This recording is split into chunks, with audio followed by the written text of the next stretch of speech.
Have a slow cooker? Homemade refried beans are a quick and easy meal option. I'm Scot McDonald with Pacific Northwest Suburban Homesteading. Today, Scott, the Homestead Spouse, will demonstrate his recipe. I am going to prepare for you probably the easiest refried bean recipe you're going to find anywhere. I figured out how to do this a long time ago, and I've been tinkering with the recipe over the years. I like it because it's just straightforward and easy. You got pinto beans, you got some spices, and you got some water. So the first thing, the star of this show, is of course the pinto beans. We want 2 pounds of those, and I'm going to use a by weight measure. Start up my little food scale here, put my bowl on here and do a tare on that so that I've got an exact weight. I buy pinto beans by the largest bag I can possibly find at the store. We go through a lot of pinto beans. One of my wife's favorite meals is refried bean burritos with cheese. If you get a good brand of beans, you don't have to worry too much about rocks or sticks or misformed beans. But what I like to do is I put one of my big work bowls on my scale, and then I just kind of slowly pour the beans in. And I do it 1 pound at a time. And what I'm doing is as I pour this in, I'm watching for rocks or twigs or moldy beans or anything else I don't want to be eating. And I'm just going to keep pouring beans in here. Oh, there's a rock. That's why I do that. I'm just going to keep my gentle pour of slow pour of beans.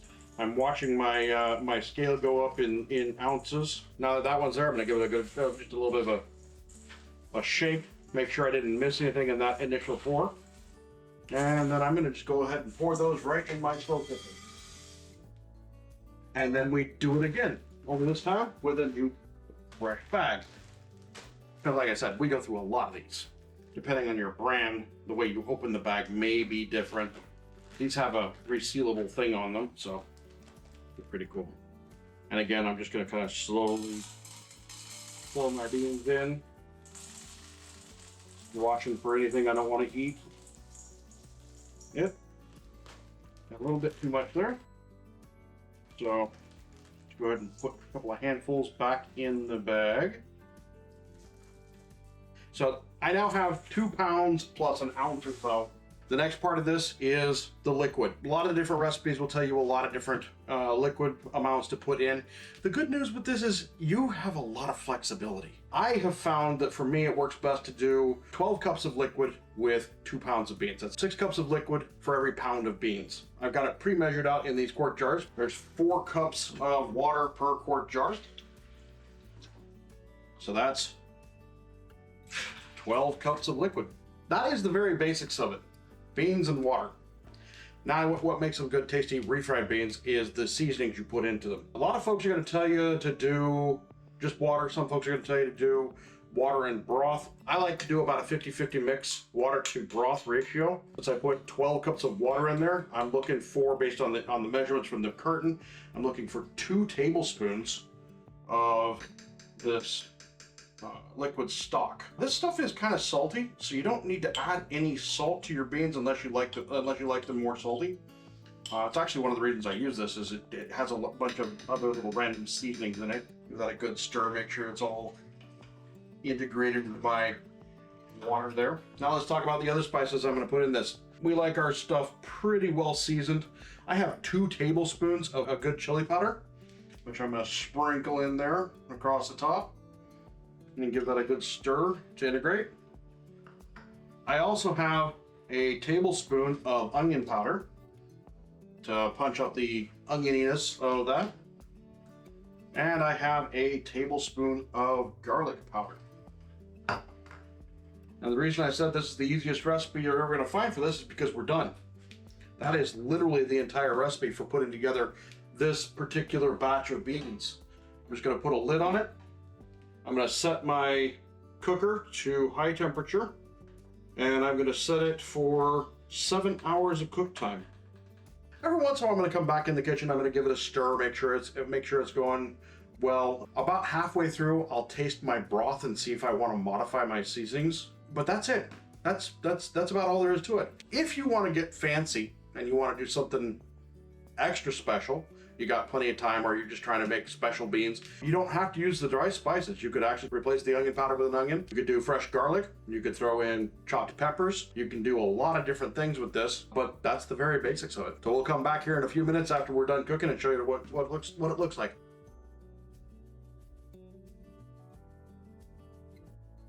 A lot of the liquid has already been absorbed by the beans. They're getting very big. They're starting to get soft. You can see if I can actually crush one against the edge of the pot. It means they're getting pretty close to being done. So we're right on track with the cooking time. Might even be a little bit early. The other thing I want to do right now is I want to get a little sample and taste this cooking broth to make sure I got my spices and my seasonings where I want them. This is crazy hot.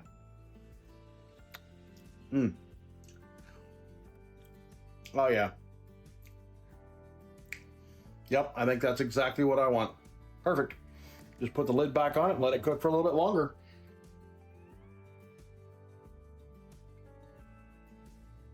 We've had this cooking for 6.5 hours, and it is pretty much ready to go at this point. So the next step is to actually reserve some liquid.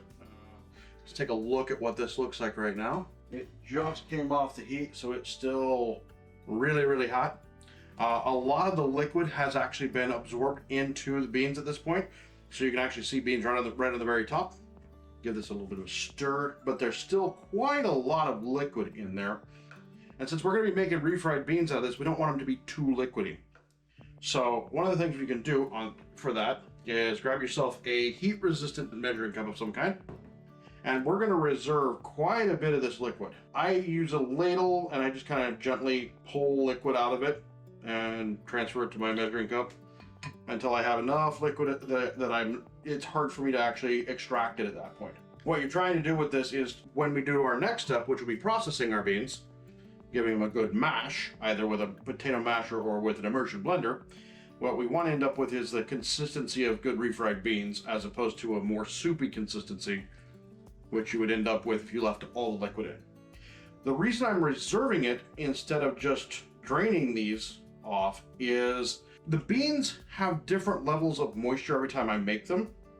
So what you want to do is reserve the liquid so that you can put it back in if you start mixing up the beans and it turns out that you need more liquid in there. So this step is just as simple as drawing off some liquid and then letting the beans cool down a little bit before you actually start the mashing process. If you like a little bit more chunkiness to your refried beans, you can actually take a ladle full of the beans themselves and add them to your reserves, just like that, so that when you're in the mashing process, not all the beans will get totally pulped and vaporized in the process. You'll have a little bit of chunky bean left in there. You can add those back in about halfway through the mashing process, and then you'll have a little bit more texture. Now we just have to wait for this to cool down a little bit, and then we'll process it. All right, so beans have cooled down a little bit.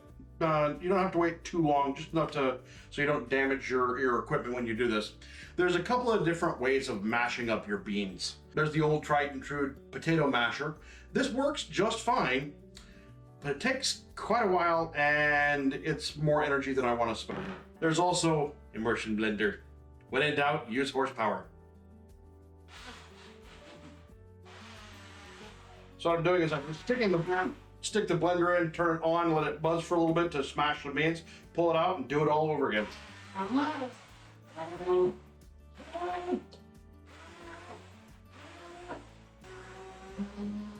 Pretty soon you'll get to a consistency where you can just continuously run the blender.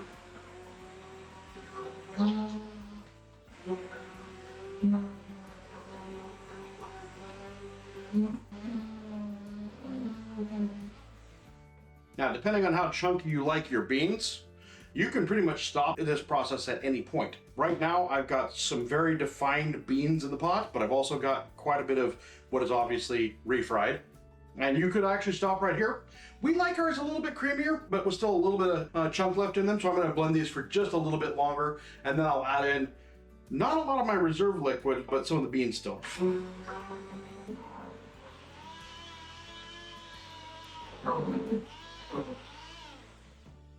Okay. that's a bit closer to what we like our beans to look like in the end. At this point, you're pretty much done. If your consistency is as dense as you like it, you're pretty much done.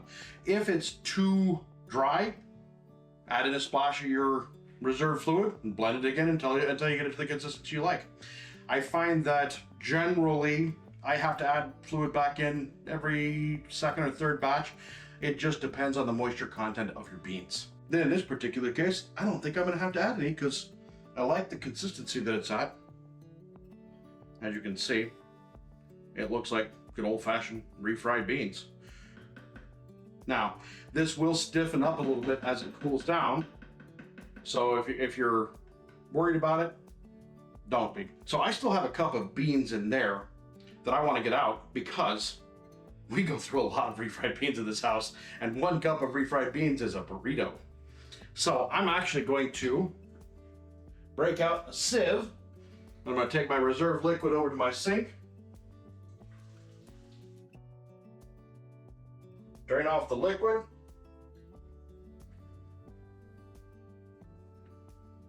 and then I'm going to add that back into my beans, and I'm going to hit it one more time with the immersion blender just to give those just a little bit of a chunk up. Although if you like them that way, you can just leave them whole. And we've done it both ways. Our tolerance for bean integrity is pretty wide. We just like the beans. Actually, I may not even hit that because that looks pretty good. And that's what it comes out like.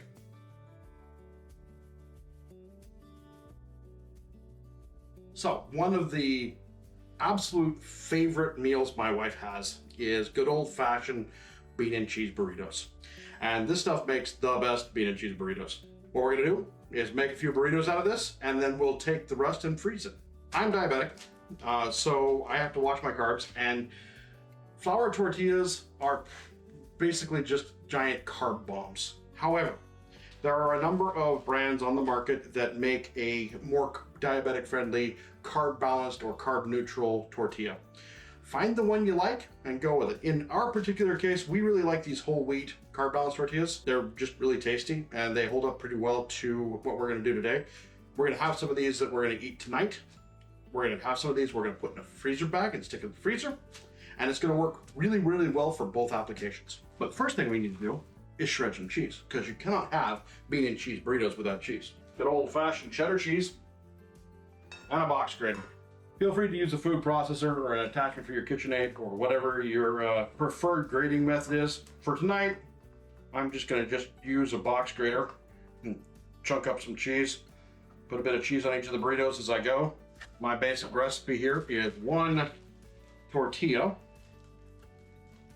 Now this first couple of tortillas has actually been in my refrigerator for a couple of days, so they're kind of stiff. So what I want to do with these is separate them. They tend to stick together a little bit. Separate this out, and I'm going to stick this one in the microwave for 7 seconds. It's just enough time to loosen up the fibers in the tortilla, make it a little bit more pliable when we roll it. We're going to take a couple of dollops of the beans.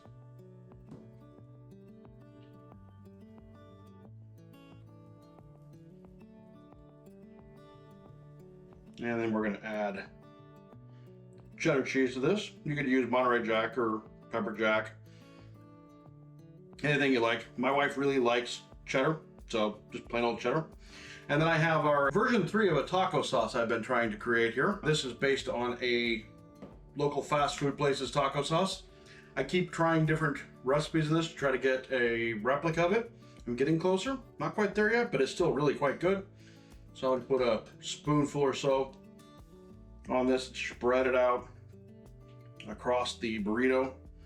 So that way, when this is all rolled up, you're taking a bite of it, you get a bite of the cheese, a bite of the beans, and a bite of the sauce all at the same time. And you're just gonna roll it up. I do the fold method and then roll.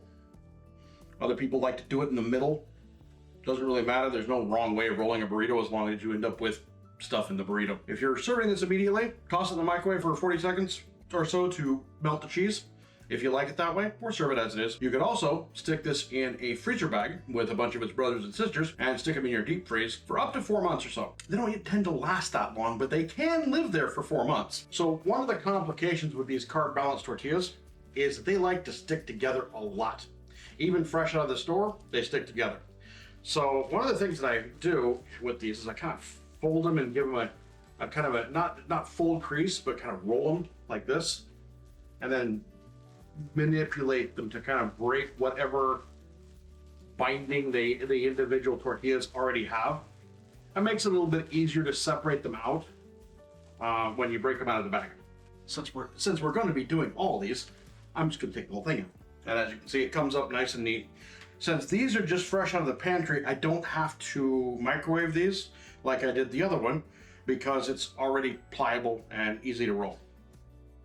So let's just continue making burritos for the freezer.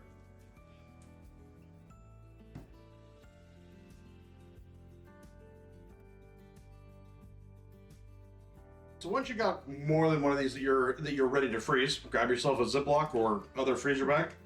Make sure you label it.